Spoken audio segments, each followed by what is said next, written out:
ಅಣ್ಣ ವಿರಾಟ್ ಕೊಹ್ಲಿ ಅಣ್ಣ ಆಡೋಣ ಪ್ಲೀಸ್. ಯಾಕಂತ ಹೇಳಿದ್ರೆ ಸ್ಪಿನ್ಗೆ ನೀವು ತುಂಬಾ ಸ್ಟ್ರಗಲ್ ಮಾಡ್ತಿದ್ದೀರಾ ಆಯ್ತಾ. ಎಷ್ಟು ಅಂತ ಹೇಳಿದ್ರೆ ಆಲ್ಮೋಸ್ಟ್ ಒಂದು 10-15 ಮ್ಯಾಚಸ್ ಇರಬೇಕು ಕಂಟಿನ್ಯೂಸ್ ಆಗಿ ನೀವು ಸ್ಪಿನ್ಗೆಲ್ಲ ಔಟ್ ಆಗ್ತಿರೋದು. It is very bad sign. ಇದು ಚಾಂಪಿಯನ್ಸ್ ಟ್ರೋಫಿ, ಪ್ಲೀಸ್ ಆಡಿ, ಸ್ಪಿನ್ಗೆಲ್ಲ ಮತ್ತೆ ಔಟ್ ಆಗಬೇಡಿ, ಕಷ್ಟಪಡ್ತಿದ್ದೀರಾ. ಸೊ ಹಾಯ್ ಹಲೋ ನಮಸ್ಕಾರ, welcome back to Puttu Chonu channel. ಎಲ್ರು ಹೆಂಗಿದ್ರ? ಸೂಪರ್ ಆಗಿದ್ರ ಅನ್ಕೊಂತೀನಿ. ಇನ್ನೊಂದು ವಿಡಿಯೋಗೆ ಸ್ವಾಗತ.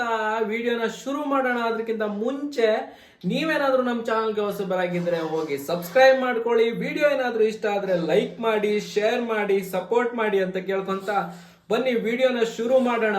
ಫಸ್ಟ್ ಮ್ಯಾಚ್ ಇಂಡಿಯಾ ವಿನ್ ಆಗಿದೆ ಗುರು, ಬಾಂಗ್ಲಾದೇಶ್ ಜೊತೆಗೆ. ಬರೋಬ್ಬರಿ 228 ರನ್ ಏನ್ ಟಾರ್ಗೆಟ್ ಕೊಟ್ಟಿದ್ರು ಬಾಂಗ್ಲಾದೇಶ್ನವರು, ಅದನ್ನ ಈಸಿಯಾಗಿ ನಮ್ಮ ಭಾರತದ ಆಟಗಾರರು ಚೇಸ್ ಮಾಡಿದಾರೆ ಅಂತ ಹೇಳಕ್ಕೆ ತುಂಬಾನೇ ಖುಷಿ ಆಗ್ತಾ ಇದೆ. ಹೌದು, ಫುಲ್ ಖುಷಿಲಿದ್ದೀನಿ. ಯಾಕಂತ ಹೇಳಿದ್ರೆ ನಮ್ಮ ಇಂಡಿಯಾ ಬಾಂಗ್ಲಾದೇಶ್ ಮೇಲೆ ಒಂದು ಭರ್ಜರಿ ಜಯನ ಪಡೆದುಕೊಂಡಿದೆ. ನಿಮ್ಮೆಲ್ರಿಗೂ ಖುಷಿ ಆಗಿರುತ್ತೆ. ಯಾವ್ದ್ರ ಬಗ್ಗೆ ಮಾತಾಡ್ತಿದ್ದೀನಿ ಅಂತ ಕೇಳಿದ್ರೆ, ಚಾಂಪಿಯನ್ಸ್ ಟ್ರೋಫಿ ಏನ್ ನಡೀತಾ ಇದೆ 2025 ಪಾಕಿಸ್ತಾನ್ ಮತ್ತೆ ದುಬೈನಲ್ಲಿ, ಅದರ ಮೊದಲ ಪಂದ್ಯ ಭಾರತ ಆಡಿದೆ. ಅಂದ್ರೆ ಮೊದಲ ಅಂತ ಹೇಳಿದ್ರೆ ಭಾರತಕ್ಕೆ ಮೊದಲ ಪಂದ್ಯ ಆಡಿದೆ ಬಾಂಗ್ಲಾದೇಶ್ ಜೊತೆಗೆ. ಸೊ ಒಳ್ಳೆ ವಿಕ್ಟ್ರಿನ ತಗೊಂಡಿದೆ ಅಂತ ಹೇಳ್ಬೋದು. ಬಟ್ ಆದ್ರೂ ಕೆಲವೊಂದು ತಪ್ಪುಗಳನ್ನ ಮಾಡಿದ್ದಾರೆ. ಏನಂತ ಡಿಸ್ಕಸ್ ಮಾಡೋಣ. ಫಸ್ಟ್ ನಮ್ಮ ಮ್ಯಾಚ್ ಏನಾಯ್ತು ಅಂತ ನೋಡಕ್ ಹೋದ್ರೆ, ನಿಮ್ಗೆ ಫಸ್ಟ್ ಬ್ಯಾಟಿಂಗ್ ಮಾಡಿ, ಇದು ನಡೆದಿದ್ದು ದುಬೈ ಕ್ರಿಕೆಟ್ ಇಂಟರ್ನ್ಯಾಷನಲ್ ಸ್ಟೇಡಿಯಂನಲ್ಲಿ, ದುಬೈನಲ್ಲಿ. ಸೊ ಭಾರತ ದುಬೈನಲ್ಲಿ ಎಲ್ಲ ಮ್ಯಾಚ್ಗಳನ್ನ ಆಡುತ್ತೆ.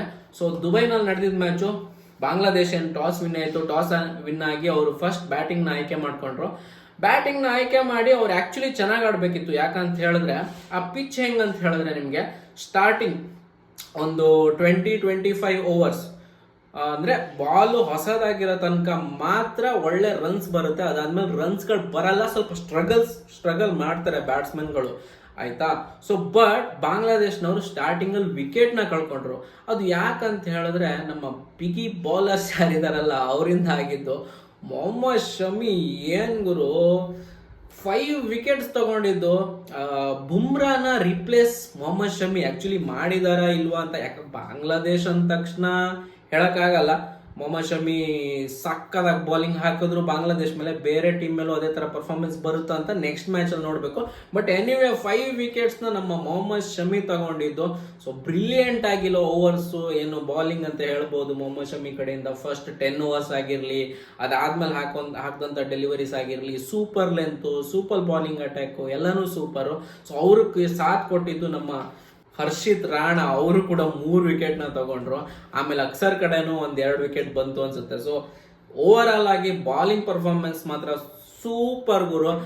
ಆಮೇಲೆ ಬ್ಯಾಟಿಂಗ್ ಬಾಂಗ್ಲಾದೇಶ್ನ ಅಪ್ರಿಶಿಯೇಟ್ ಮಾಡಬೇಕು. ಯಾಕಂತ ಹೇಳಿದ್ರೆ ಬೇಗನೆ 5 ವಿಕೆಟ್ ಕಳ್ಕೊಂಡ್ರು ಕೂಡ ಬಾಂಗ್ಲಾದೇಶ್ ಅವರು ಯಾರು ಅಂತ ಹೇಳಿದ್ರೆ, ಒಬ್ಬ ಪ್ಲೇಯರ್ ಇಂದ 100 ರನ್ಸ್ ಬರುತ್ತೆ ಗುರು. ಅದು ಯಾರಂತ ಹೇಳಿದ್ರೆ ಹೃದಯ್ ಅಂತ ಒಬ್ಬ ಬ್ಯಾಟ್ಸ್ಮನ್, ಆಯ್ತಾ, ಬಾಂಗ್ಲಾದೇಶ್ ಕಡೆ ಸೂಪರ್ ಆಗಿ ಆಡ್ದ ಅಂತ ಹೇಳ್ಬಹುದು. ಆ ವ್ಯಕ್ತಿ ಮಾತ್ರ 100 ರನ್ ನೋಡಿದ್ರು. ಮೊದಲ ಶತಕ ಅವ್ರಿಗೆ ಚಾಂಪಿಯನ್ಸ್ ಟ್ರೋಫಿನಲ್ಲಿ, ಸೂಪರ್. ಅವ್ರಿಗೆ ಸಾಥ್ ಕೊಟ್ಟಿದ್ದು ಇನ್ನೊಬ್ರು ಶೇಖರ್ ಅಲಿ ಅಂತ. ಸೊ ಅವರು 68 ರನ್ ಏನೋ ಹೊಡೆದ್ರು. ಅವ್ರಷ್ಟು ಹೊಡೆದಿದ್ದಕ್ಕೇನೆ 228 ರನ್ ಆಯ್ತು ಅಂತ ಹೇಳ್ಬೋದು ಬಾಂಗ್ಲಾದೇಶಕ್ಕೆ. ಇನ್ನೊಂದು ನಮ್ಮ ರೋಹಿತ್ ಶರ್ಮಾ ಮತ್ತೆ ಹಾರ್ದಿಕ್ ಪಾಂಡೆ 2 ಕ್ಯಾಚ್ ನ ಮಿಸ್ ಮಾಡಿದ್ದಾರೆ, ಆಯ್ತಾ. ಇಲ್ಲ ಅಂತ ಹೇಳಿದ್ರೆ ಮೇ ಬಿ ಬಾಂಗ್ಲಾದೇಶ್ 150-160 ರನ್ ಒಳಗಡೆ ಆಲ್ ಔಟ್ ಆಗ್ತಿತ್ತು. ಇದು ಬಾಂಗ್ಲಾದೇಶ್ ಕಡೆ ಸ್ಟೋರಿ ಆದ್ರೆ, ಬನ್ನಿ ನಮ್ಮ ಭಾರತದ ಸ್ಟೋರಿ ಮಾತಾಡೋಣ. ಒಂದು ಒಳ್ಳೆ ಸ್ಟಾರ್ಟೇ ಸಿಕ್ತು ಅಂತ ಹೇಳ್ಬೋದು. ರೋಹಿತ್ ಶರ್ಮಾ ಬ್ಯಾಟ್ ಇಂದ 40 ರನ್ಸ್ ಬಂತು. ಇಟ್ಸ್ ಓಕೆ, ಅವರೊಂದು ಒಳ್ಳೆ ಬಾಲ್ ಅಲ್ಲ ಅದು ಔಟ್ ಆಗಿರೋದು, ಇವ್ರದ್ದು ಬ್ಯಾಡ್ ಶಾಟ್. ಸೊ ಸ್ವಲ್ಪ ಶಾರ್ಟ್ ಬಾಲ್ ಇತ್ತು, ಮುಂದೆ ಬಂದ್ಬಿಟ್ಟು ಕವರ್ಸ್ ಮೇಲೇನೋ ಇಲ್ಲ ಅಂತ ಹೇಳಿದ್ರೆ ಲಾಂಗ್ ಆಫ್ ಕಡೆನೋ ಹೊಡೆಯೋ ಪ್ಲಾನ್ ಇತ್ತು. ಬಟ್ ಮಿಸ್ ಆಗಿ ನಿಕ್ ಎಡ್ಜ್ ಆಗಿರೋದ್ರಿಂದ ಅಲ್ಲೇನೆ ಮೇಲೇನೆ ಎತ್ಕೊಂತು, ಬ್ಯಾಟ್ ಕೈಯಲ್ಲಿ ತಿರ್ತು ಅಂತ ಹೇಳ್ಬೋದು. ವಿಕೆಟ್ ಕೊಟ್ರು. ಸೇಮ್ ವಿಕೆಟ್ ಯಾವ ತರ ಅಂತ ಹೇಳಿದ್ರೆ, ಆಸ್ಟ್ರೇಲಿಯಾ ಫೈನಲ್ ಏನ್ ಆಡ್ತಿತ್ತಲ್ಲ ಭಾರತದಲ್ಲಿ ವರ್ಲ್ಡ್ ಕಪ್, ಅದೇ ತರ ಅದೊಂದು ಕ್ಯಾಚ್ ಹೋಯ್ತು ಅಲ್ಲಿ. ಅವರು ಬಾಂಗ್ಲಾದೇಶ ಫೀಲ್ಡರ್ ಏನಿದ್ರು ಮಿಸ್ ಮಾಡಲಿಲ್ಲ, ಕ್ಯಾಚ್ ಹಿಡಿದ್ರು 40 runs. Maybe Rohit Sharma ಇದ್ದಿದ್ರೆ ಪ್ರಾಬಬ್ಲಿ ಒಂದು 60, 80, 90, 100 ಬಂದಿರ್ಬೋದು. ಬಟ್ ಓಕೆ, ರೋಹಿತ್ ಶರ್ಮಾ ಇದೇ ಥರನೇ ಆಡಲಿ. ಸೊ ಹೋಪ್ಫುಲಿ ನೆಕ್ಸ್ಟ್ ಪಾಕಿಸ್ತಾನದ ಮ್ಯಾಚಲ್ಲಿ ಒಳ್ಳೆ ರನ್ ಬರುತ್ತೆ ಅನ್ಕೊಂತೀನಿ. ಅದಾದಮೇಲೆ ಒಬ್ಬ ಪ್ಲೇಯರ್ ಬಗ್ಗೆ ಲಾಸ್ಟಲ್ಲಿ ಮಾತಾಡ್ತೀನಿ ಆಯಿತಾ, ಯಾಕಂದ್ರೆ ತುಂಬ ಅಪ್ರಿಷಿಯೇಟ್ ಮಾಡಬೇಕು. ಅದಾದಮೇಲೆ ನಮ್ಮ ವಿರಾಟ್ ಕೊಹ್ಲಿ ಅಣ್ಣ ಆಡೋಣ ಪ್ಲೀಸ್. ಯಾಕಂತ ಹೇಳಿದ್ರೆ ಸ್ಪಿನ್ಗೆ ನೀವು ತುಂಬ ಸ್ಟ್ರಗಲ್ ಮಾಡ್ತಿದ್ದೀರಾ ಆಯಿತಾ. ಎಷ್ಟು ಅಂತ ಹೇಳಿದ್ರೆ ಆಲ್ಮೋಸ್ಟ್ ಒಂದು 10-15 ಮ್ಯಾಚಸ್ ಇರಬೇಕು ಕಂಟಿನ್ಯೂಸ್ ಆಗಿ ನೀವು ಸ್ಪಿನ್ಗೆಲ್ಲ ಔಟ್ ಆಗ್ತಿರೋದು. It is very bad sign. ಇದು ಚಾಂಪಿಯನ್ಸ್ ಟ್ರೋಫಿ, ಪ್ಲೀಸ್ ಆಡಿ, ಸ್ಪಿನ್ಗೆಲ್ಲ ಮತ್ತೆ ಔಟ್ ಆಗಬೇಡಿ, ಕಷ್ಟಪಡ್ತಿದ್ದೀರಾ. ಸೊ ಇಂಪ್ರೂವೈಸ್ ಮಾಡ್ಕೊಳ್ಳಿ ಬ್ಯಾಟಿಂಗ್ನ ಅಂತ ಹೇಳ್ತಾ, ಅದಾದ್ಮೇಲೆ ಬಂದಂಥ ಶ್ರೇಯಸ್ ಅಯ್ಯರ್ ಅವರು ಕೂಡ ಚೆನ್ನಾಗೇ ಆಡ್ತಾ ಇದ್ರು. ಯಾಕೋ ಒಂದು ಬ್ಯಾಡ್ ಶಾಟ್ ಬ್ಯಾಡ್ ಆಗಿತ್ತು ಅನ್ಸುತ್ತೆ ಅದು. ಇಟ್ಸ್ ಓಕೆ, ಔಟ್ ಆದ್ರು. ಅದಾದ್ಮೇಲೆ ಬಂದ್ರು ನೋಡಿ ಅಕ್ಷರ್ ಪಟೇಲ್ ಆಯ್ತಾ. ಅಕ್ಷರ್ ಪಟೇಲು ಅಷ್ಟೇ ಎಲ್ಲ ಗಡಿಬಿಡಿ ಮಾಡ್ಕೊಂತಾರಪ್ಪ. ಯಾಕಪ್ಪ ಬೇಕು ಅರ್ಜೆಂಟು, ಜಾಸ್ತಿ ಸ್ಕೋರ್ ಏನೂ ಅಲ್ಲ. ಒಂದ್ ಕಡೆ ವಿಕೆಟ್ ಹೋಗ್ತಾ ಇದ್ರೆ ನಮ್ದು ಎದೆ ಬಡಿತ ಏನಿದೆ ಜಾಸ್ತಿ ಆಗ್ತಿತ್ತು ಗುರು. ಯಾಕಂತ ಹೇಳಿದ್ರೆ ಚಾಂಪಿಯನ್ಸ್ ಟ್ರೋಫಿ ಬೇರೆ, ಇವ್ರು ಒಳ್ಳೆ ಲೀಗ್ ಮ್ಯಾಚ್ ಆಡ್ದಂಗೆ ಆಡಿದೆ. ಲೀಗ್ ಅಂತ ಹೇಳಿ ನಾರ್ಮಲ್ ಮ್ಯಾಚ್ ಏನು ಬಯೋಟಲ್ ಸೀರೀಸ್ ಇದೆಯಲ್ಲ ಹಂಗೆ ಆಡ್ತಿದ್ದಾರೆ. ಸೊ ಒಂದ್ ಕಡೆ ಭಯ ಆಗ್ತಿತ್ತು. ಅಕ್ಷರ್ ಔಟ್ ಆದ್ರು ಗುರು. ಅದಾದ್ಮೇಲೆ ಶುಭ್ಮನ್ ಗಿಲ್ ಪಕ್ಕದಲ್ಲಿ ನಿಂತೇ ಇದಾರೆ ಆಯ್ತಾ. ನಾನು ಹೇಳ್ದೆ ಲಾಸ್ಟ್ ಯಾರೊಬ್ಬರ ಬಗ್ಗೆ ಮಾತಾಡ್ತೀನಿ ಅಂತ, ಅದು ಶುಭ್ಮನ್ ಗಿಲ್ ಬಗ್ಗೆನೇನೆ, ಅವ್ರ ಬಗ್ಗೆ ಮಾತಾಡೋಣ. ಬಟ್ ಅದಾದ್ಮೇಲೆ ಬಂದ್ರು ನಮ್ಮ ಕನ್ನಡಿಗ KL ರಾಹುಲ್ ಆಯ್ತಾ. ಒಳ್ಳೆ ಸಾಥ್ ಕೊಟ್ಟರು ಗುರು. ಆಟ ಅಂದ್ರೆ ಹಂಗೆ ಆಡಬೇಕು. ಅದು ಏನು ಮೆಚುರಿಟಿ ಆಟ ಅಂತ ಹೇಳಿದ್ರೆ, ಹೆಂಗೆ ಯಾವ ಟೈಮಲ್ಲಿ ಯಾವ ಥರ ಬ್ಯಾಟಿಂಗ್ ಮಾಡಬೇಕು ಗೊತ್ತು. ಬಾಲ್ ಹಳೇದಾಗಿದೆ, ಇವಾಗ ಬಾಲ್ ಬ್ಯಾಟಿಗೆ ಬರಲ್ಲ, ಬಾಲ್ ಪಿಚ್ ಸ್ಲೋ ಇದೆ, ಆರಾಮಾಗಿ ನೋಡ್ಕೊಂಡೆ ಸಿಂಗಲ್ ತಳ್ಕೊಂಡೆ ಆಡ್ಬೇಕಂತ ಗೊತ್ತಿತ್ತು. ಹಂಗೇನೆ ಆಟ ಆಡಿದ್ರು ಆಯ್ತಾ.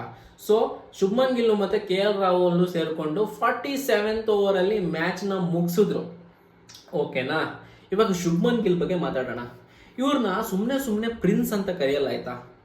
ಶುಭ್ಮನ್ ಗಿಲ್ನ ಏನೇನು ಆಟ ಗುರು, ಬೊಂಬಾಟ್ ಆಟ. ಒಬ್ಬ ಯಂಗ್ಸ್ಟರ್ ಹುಡುಗ ಇಷ್ಟು ಮೆಚುರಿಟಿ ತಗೊಂಡು, ಇಷ್ಟು ಮೆಚುರಿಟಿ ತೋರಿಸ್ಬಿಟ್ಟು ಈ ಗೇಮ್ನೇನು ಆಡಿದ್ರಲ್ಲ ಅವರು, ಬ್ಯೂಟಿ ಆಟ ಇದು. ಯಾಕಂತ ಹೇಳಿದ್ರೆ ಸ್ಟಾರ್ಟಿಂಗ್ ರೋಹಿತ್ ಶರ್ಮಾ ಔಟ್ ಆದ್ರು, 40 ರನ್ಸ್ ಹೊಡೆದ್ರು, ಅಲ್ಲೊಂದು ಚೂರು ಪಾರ್ಟ್ನರ್ಶಿಪ್ ಇತ್ತು. ಅದಾದ್ಮೇಲೆ ಕೊಹ್ಲಿ ಔಟ್ ಆದ್ರು. ಅಲ್ಲ ಅವ್ರು ಗೊತ್ತಾಯ್ತು ನಾನು ನಿಂತ್ಕೊಬೇಕು ಈ ಆಟನ. ಅವ್ರು ಆಲ್ಮೋಸ್ಟ್ 20 ಬಾಲ್ಸ್ 30 ಬಾಲ್ಸ್ ಆದ್ಮೇಲೆ ಶುಭ್ಮನ್ ಗಿಲ್ ಒಂಥರ ಅವರು ಹೆಂಗಂತ ಹೇಳಿದ್ರೆ ಫಾರ್ಮಲ್ಲಿ ಇದ್ದಾರೆ ಅನ್ನೋ ಥರನೇ ಕಾಣಿಸುತ್ತೆ. ಯಾಕಂತ ಹೇಳಿದ್ರೆ ಅಷ್ಟು ಚೆನ್ನಾಗಿರುತ್ತೆ ಅವ್ರ ಟಚ್ ಎಲ್ಲ. ಬಟ್ ಅರ್ಥ ಮಾಡ್ಕೊಂಡ್ರಲ್ಲ ಅಲ್ಲಿಂದ ಗೇಮು, ಇವ್ರು ಸ್ಲೋ ಆಡಬೇಕು, ಸ್ಲೋ ಆಡಿ ಮ್ಯಾಚ್ನ ತಗೊಬೇಕು. ಯಾಕಂತ ಹೇಳಿದ್ರೆ ಆಲ್ಮೋಸ್ಟ್ ಸೆಟ್ ಆಗಿದ್ದಾರೆ ಪಿಚ್ಗೆ ಅಂತ. ಅದು ಮಾತ್ರ ಬ್ಯೂಟಿ. ಇನ್ನು ಅವ್ರ ಶತಕ ಏನು ಬಂತು, ಸೂಪರ್ ಗುರು. ಚಾಂಪಿಯನ್ಸ್ ಟ್ರೋಫಿನಲ್ಲಿ ಶತಕ ಹೊಡೆದಿರೋದು ಶುಭ್ಮನ್ ಗಿಲ್ಲು, ಅದು ಫಸ್ಟ್ ಮ್ಯಾಚಲ್ಲಿ. ಬೊಂಬಾಟ್ ಗುರು, ಎಷ್ಟು ಸೆಲ್ಯೂಟ್ ಕೊಟ್ರು ಕಡಿಮೆ ಅಂತ ಹೇಳ್ಬೋದು. ಶುಭ್ಮನ್ ಗಿಲ್ನ ಅದಕ್ಕೋಸ್ಕರನೇ ಪ್ರಿನ್ಸ್ ಅಂತ ಕರೆಯೋದು. ಇನ್ನು ಅವ್ರದ್ದು 2000 ಚೇಂಜ್ ರನ್ ಆಗಿದೆ ಓವರ್ ಆಲ್ ODI ಕರಿಯರ್ನಲ್ಲೇ. 62-60 ಏನೋ ಆವ್ರೇಜ್ ಇಟ್ಕೊಂಡಿರೋ ಆಟಗಾರ ಅಂತ ಹೇಳಿದ್ರೆ ಶುಭ್ಮನ್ ಗಿಲ್ ಒಬ್ಬರೇನೆ ಸದ್ಯಕ್ಕೆ ಆಯ್ತಾ. ಮ್ಯಾಚ್ಗಳು ಕಡಿಮೆ ಆಡಿರ್ಬೋದು, ಬಟ್ 2000 ಅಂತ ಹೇಳಿದ್ರೆ ಓಕೆ. ರೋಹಿತ್ ಶರ್ಮಾ ಎಲ್ಲ 9,000 ರನ್ ಹೊಡೆದಿದ್ದಾರೆ, 50-55 ಆವರೇಜ್ ಅಲ್ಲೇನೋ ಇದ್ದಾರೆ. ಬಟ್ ಓಕೆ, ಕಡಿಮೆ ಮ್ಯಾಚ್ ಆಗಿದ್ರು 62 ಆವರೇಜ್ನೇನೋ ಇಟ್ಕೊಂಡಿರೋದು ಬೊಂಬಾಟು. ಹಿಸ್ಟ್ರಿ ಆಗೋಯ್ತು ಇದೊಂದು. ಹಿಂಗೆ ಕಂಟಿನ್ಯೂ ಆಗಲಿ, ಚೆನ್ನಾಗಿ ಆಡಲಿ ಅಂತ ಹೇಳೋಣ ಶುಭ್ಮನ್ ಗಿಲ್ಗೆ. ಇನ್ನೊಂದು ಶಾರ್ಟ್ ಬಗ್ಗೆ ಮಾತಾಡ್ತೀನಿ ಆಯ್ತಾ. ಶುಭ್ಮನ್ ಗಿಲ್ ಒಂದು ಕಂಟ್ರಿ ಮಿಡ್ ವಿಕೆಟ್ ಕಡೆ ಒಂದು 98 ಮೀಟರ್ಸ್ 6 ಹೊಡಿತಾರೆ. ಒಂಥರ ಫುಲ್ ಶಾಟ್ ಅದು ಆಯ್ತಾ. ಲೆಂತ್ ಬಾಲ್ನ ಎಳೆದು ಹೊಡೆದಿರೋದು, ಒಳ್ಳೆ ಬಾಲ್ ಮಾತ್ರ ಅದು ಆಯ್ತಾ. ಅದನ್ನ ಕೆಟ್ಟ ಬಾಲ್ ಅಂತ ಹೇಳೋಕ್ಕಾಗಲ್ಲ. ಕಂಟ್ರಿ ಮಿಡ್ ವಿಕೆಟ್ ಕಡೆ ಒಂದು ಶಾಟ್ ಹೊಡಿತಾರೆ ಗುರು, 98 ಮೀಟರ್ಸು. ಹಂಗೆ ಆಹಾ, ಏನು ಶಾರ್ಟ್ ಗುರು, ತುಂಬ ಖುಷಿ ಆಯಿತು. ಸೊ ಫಸ್ಟ್ ಮ್ಯಾಚ್ನ ಇಂಡಿಯಾ ವಿನ್ ಆಗಿದ್ದಾರೆ ಬಾಂಗ್ಲಾದೇಶ್ ಮೇಲೆ. ಬೇಗನೆ ವಿನ್ ಆಗಬೇಕಿತ್ತು, ಬಟ್ ಎನಿವೇ ಪಿಚ್ ಹಂಗಿತ್ತು, ಸ್ಲೋ ಇತ್ತು, ಅಷ್ಟು ಈಸಿನೂ ಇರಲಿಲ್ಲ. ಬಟ್ ಇಂಥ ವಿಕೆಟಲ್ಲಿ ಆಡಿ ಗೆದ್ದಿರೋದು it's good sign for India. Perfect match ಆಗಿಲ್ಲ, ಯಾಕಂತ ಹೇಳಿದ್ರೆ ಕ್ಯಾಚ್ ಡ್ರಾಪ್ ಮಾಡಿದ್ದಾರೆ, ಆಮೇಲೆ ಬೇಡದೇ ಇರೋ ವಿಕೆಟ್ ಕೊಟ್ಟಿದ್ದಾರೆ. ಸೊ ಬಟ್ ಮ್ಯಾಚ್ ವಿನ್ ಆಗಿದ್ದಾರೆ, ಪಾಯಿಂಟ್ ಸಿಕ್ಕಿದೆ 2. ಸದ್ಯಕ್ಕೆ comfortable zone. Next match Pakistan ಜೊತೆ, ಅವ್ರ ಜೊತೆ ವಿನ್ ಆಗಲೇಬೇಕು. ಸೊ ನೋಡೋಣ ಏನಾಗುತ್ತೆ ಅಂತ ಪಾಕಿಸ್ತಾನ್ ಜೊತೆ. ಅದು ಸಂಡೇ ಇರೋದು ಮ್ಯಾಚು. ಸೊ ಸಂಡೇ ಪ್ರಾಬಬ್ಲಿ ನಾನು ವಿಡಿಯೋ ಮಾಡಲ್ಲ, ಮಂಡೇ ಬರ್ತೀನಿ ವಿಡಿಯೋ ಮಾಡ್ಕೊಂಡು ಮ್ಯಾಚ್ ಏನಾಯ್ತು ಅಂತ ಹೇಳಿದೆ. ಯಾಕಂತ ಹೇಳಿದ್ರೆ ಸಂಡೇ ಟ್ರಾವೆಲ್ ಮಾಡ್ತಿದ್ದೀನಿ, ಬಟ್ ಮ್ಯಾಚ್ನ ಖಂಡಿತ ನೋಡ್ತೀನಿ. ಸೊ ಅಲ್ಲಿ ತನಕ ಕಾಯ್ತಾ ಇರಿ, ಆ ವಿಡಿಯೋ ಜೊತೆ ಬರ್ತೀನಿ. ಸೊ ಇವಾಗ ಆರಾಮಾಗಿ ಮಲ್ಕೊಳ್ಳೋಣ ಎಲ್ಲರೂ, ಯಾಕಂತ ಹೇಳಿದ್ರೆ ಖುಷಿಯಾಗಿದೆ, ಭಾರತ ವಿನ್ ಆಗಿದೆ ಅಲ್ವಾ. ಸೊ ಹಂಗಂದ್ರೆ ಸಿಗೋಣ ಮುಂದಿನ ವಿಡಿಯೋದಲ್ಲಿ ಮುಂದಿನ ಅಪ್ಡೇಟ್ ಜೊತೆಗೆ. ಅಲ್ಲಿ ತನಕ ಬಾಯ್.